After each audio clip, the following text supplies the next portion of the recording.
Hello fellow YouTubers, Bear Prepper here. Today we're going to do some stevia. So this is my stevia from my garden, harvested yesterday, and supposedly you can taste a leaf and it'll be sweet. Oh my goodness, that's really sweet. Wow, okay, I did not expect that. Well, we're going to make some stevia extract, and we're going to make some powdered stevia, and hopefully I can show you how to use it. That's really sweet. First thing you want to do is wash off your stevia.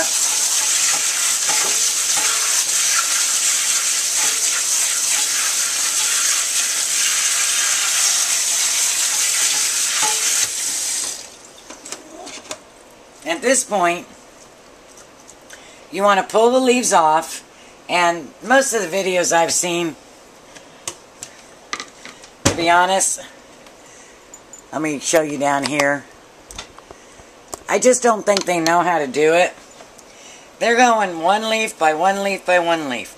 Hold the tip, pull your fingers down it, strip it, and pop the tip off and keep the tip, okay?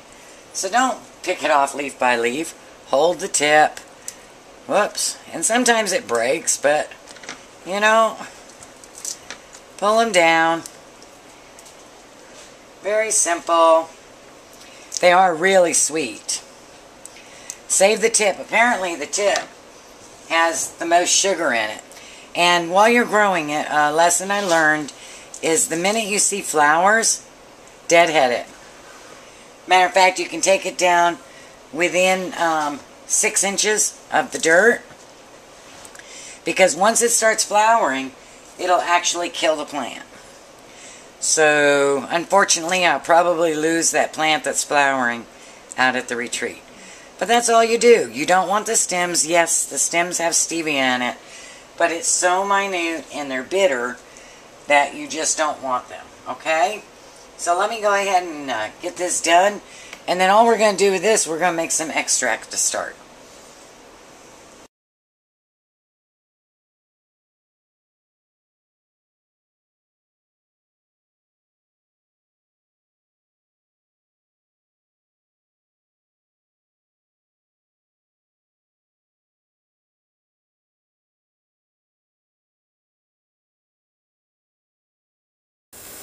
Okay, after 2 days, you want to pour your stevia into a fine mesh strainer or use cheesecloth.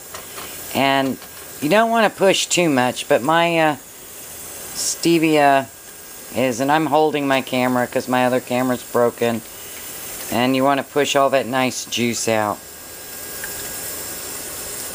Okay. And now you want to cook this over low heat. Do not let it boil or it'll get really bitter. So we're going to cook it over low heat for 30 minutes. Now they warned this would happen. Do you see the sediment now? It actually clumps. Anything that makes it through the strainer will clump. And then we'll strain that out again. Pretty trippy, huh? Alright, it's got another 20 minutes. Okay, this is going to be fun trying to film this holding the camera, because this camera won't go on the tripod. Alright, so I'm going to try to hold you with my finger there.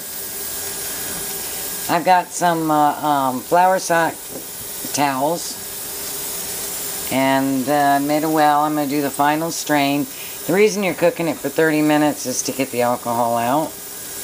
And I pray I get it into the jar.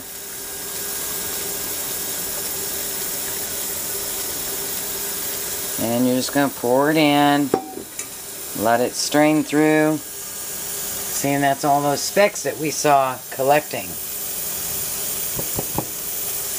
And there we go. We now have stevia extract. So I'm going to take a spoon, and I'm going to taste it. It's warm now, but I'm not going to put much on my spoon. See that? Maybe a little less than half a teaspoon, I would say.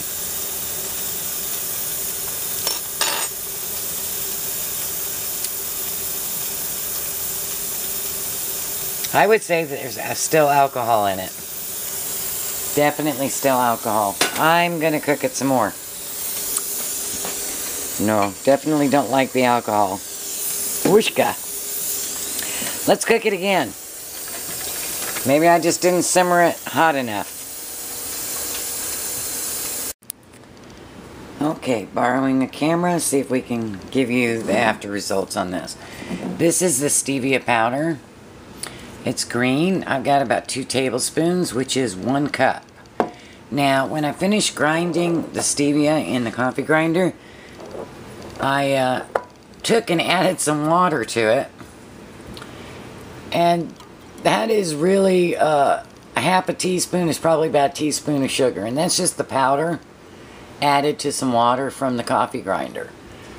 Really very good. I really like it. This is the stevia. It needs to be filtered again. That I did with the alcohol. I don't like it. I don't like it at all. It's bitter. It tastes heated. This is wonderful. It stores. I mean, it's a powder. You can just store it. You can mix up your stevia whenever you want with water. And you don't have to waste your alcohol. So, what I'm going to try to do, since I get a camera I can use all the time, I'm going to try to create a recipe with the powdered stevia.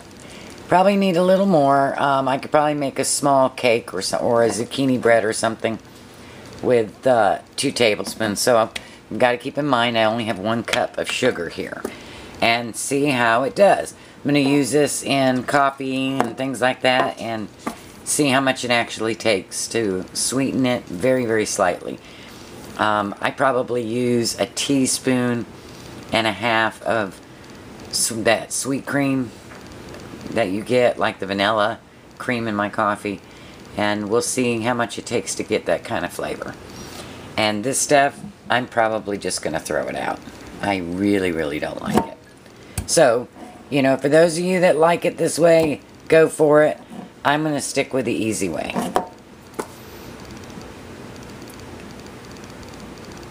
Blessings.